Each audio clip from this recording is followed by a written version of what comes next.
I was approached about starting my own business. The idea never really occurred to me, but wow, this is really what my MBA is for. I painstakingly took the effort to achieve it, but I never really knew what I wanted to do with it. After school, I became a successful manager and eventually a consultant, but I knew that there was something more. A friend asked me to attend a franchise conference, and at the conference, I was exposed to a whole new world of possibilities I never knew existed. There were all these models and concepts for all different types of businesses. All one had to do was identify the type of business of choice, partner up with the franchisor, identify a location, and voila, you're up and running. I thought this was a great idea. I decided to start a franchise restaurant. I was soon approved for a business loan, and then I was off to owner management training. This would be my plan A.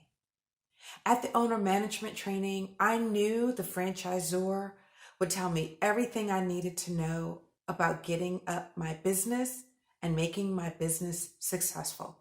After all, the franchisor had been in business for over 10 years and had 20 successful restaurants all up and running. My grand opening was a success. It was in my hometown where I started my business and all my friends and family came. I was open to capacity on weekends and was open every single day of the year except for Thanksgiving and Christmas. During the first year of business, things were great. I had a lot of loyal customers, but I had to continue to market and strive to keep those loyal customers.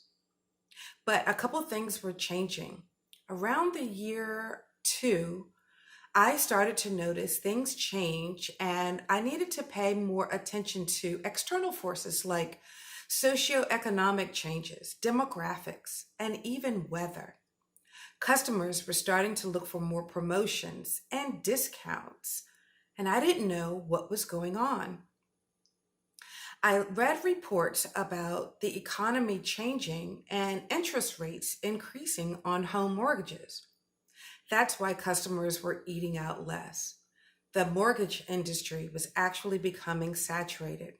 We were in the middle of a recession. But I realized that I was in this business for the long term, and this was my plan for retirement. I signed a 10-year lease on the building, so I was in it for the long haul. But all business owners go through ups and downs, and we all have to pay attention to all types of forces. Around year three, things were really starting to change, and I was running into a lot of debt. I reached out to the franchise attorney and I asked, what happens when business owners experience a lot of debt? And he said to me, why don't you think about selling it? I had no idea I could do this. Would I have to go back to my 9 to 5? I really didn't have a plan B. I looked at my original business plan and there was no information in there about how to close a business. I was so frustrated. It was such a grueling process.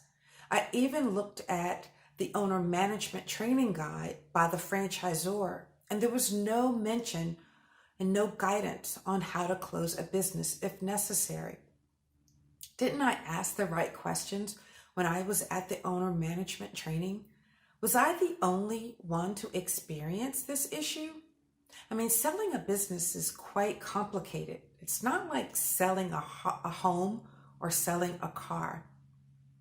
It was almost like selling a business was a secret. No one even talked about this. It was almost like we kept these words undercover.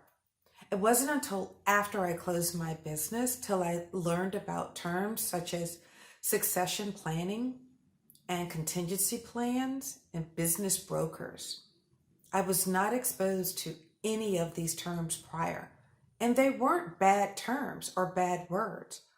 The level of attention that one puts into starting up their business should also be matched by the level of attention you need To close your business, you should know how to do both, opening and closing. Whether you consider succession planning or partnering up or selling your business, you should definitely consider having a plan B. You should know your red flags and know how to recycle your resources if you ever need to move to your plan B. All business plans should have an exit strategy mandated within them by the bank. These exiting steps and having transition steps need to be identified, or having a plan B might be impossible to getting to your plan B. There's excess information online on how to start up a business, but there's not much information online on having an in-game strategy. We all need to share our post-entrepreneur steps and tips, and we will be better off as a global society. Having a plan B is not a new idea, but the roadmap to implementing plan B is the real plan. Recreating business plans to include contingency plans should be mandated from the start. We should pull together our resources as post-entrepreneurs and create additional peer networks, just like LinkedIn.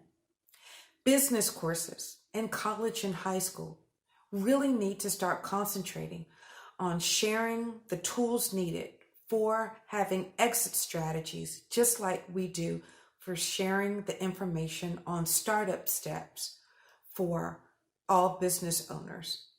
Including these plans and transition plans in our original business plans should include startup scenarios and closing and opening scenarios. All of these tools will be great for business owners and taking more control and owning your future.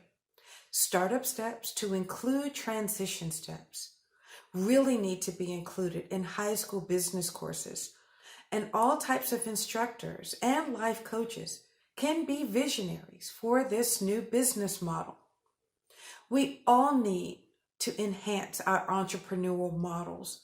This is part of being a business owner. This is actually our new vision board. Now let's create one together.